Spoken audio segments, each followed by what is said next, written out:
नमस्कार, one India Hindi में आपका स्वागत है और मैं हूं शिखा धूरिया। देश में कोरोना वायरस की स्थिति में कुछ सुधार देखा जा रहा है। देश में कोरोना संक्रमितों की कुल तादाद 78 लाख के पार हो गई है। शनिवार को स्वास्थ्य मंत्रालय की तरफ से जारी आंकड़ों के मुताबिक देश में कोविड-19 के अब तक कुल 78,14,682 मामले सामने आ चुके हैं। पिछले 24 घंटे यानी कि एक दिन में कोरोना के 53,370 मामले दर्ज किए गए हैं। वहीं इस दौरान 650 लोगों की वायरस की वजह से मौत हुई है। देश में अब तक कुल 1,17,956 लोग इस महामारी से अपनी जान गंवा बैठे हैं। हालांकि राहत की बात यह है कि देश में कोरोना को मात देने वालों की संख्या लगातार बढ़ रही है। ठीक होने वालों की संख्या 70 लाख के पार हो गई है। आंकड़ों के मुताबिक पिछले 24 घंटे में 67,549 मरीज ठीक हुए हैं।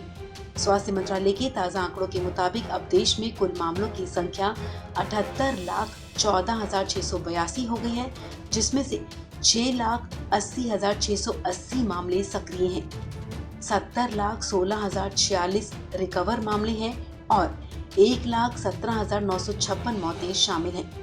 ICMR के मुताबिक शुक्रवार को 12,69,479 लोगों की सैंपलिंग हुई।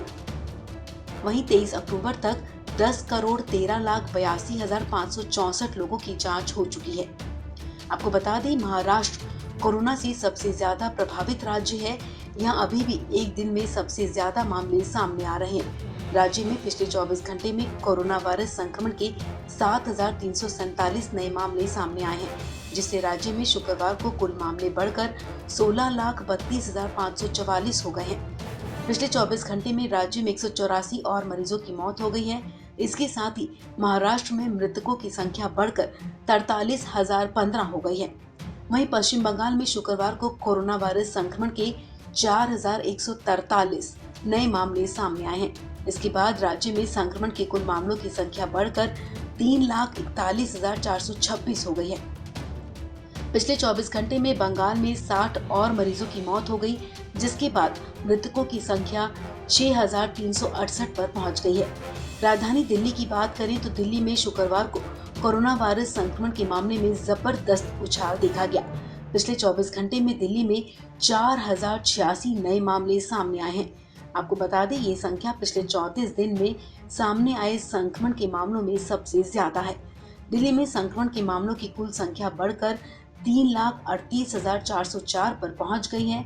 पिछले 24 घंटे में कोविड-19 से 26 और मरीजों की मौत हो गई, जिसके बाद दिल्ली में मृतकों की संख्या बढ़कर 6,189 हो गई है। आंध्र प्रदेश में शुक्रवार को कोरोना वायरस से संक्रमण के 3,765 नए मामले सामने आए हैं। इसके बाद राज्य में संक्रमितों की कुल तादाद बढ़कर 8,684 हो गई है। नए बुलेटिन के मुताबिक पिछले 24 घंटे में 4,281 मरीज संक्रमण मुक्त भी हुए हैं। इसके साथ ही राज्य में कोविड-19 को मात देने वालों की संख्या बढ़कर 7,62,419 पर पहुंच गई है। वहीं उत्तर प्रदेश में कोविड-19 से 40 और मरीजों की मौत के साथ ही राज्य में इस महामारी से मरने वालों का आंकड़ा 6,830 पर पहुंच गया है। पिछले 24 घंटे में संक्रमण के 2,202 नए मामले सामने आने के साथ ही उत्तर प्रदेश में अब तक कुल 4,66,060 कोरोना मामले सामने आ चुके हैं। इस खबर में फिलहाल इतना ही। तमाम अपडेट्स के लिए आप बने रहिए वन इंडिया हिंदी के साथ।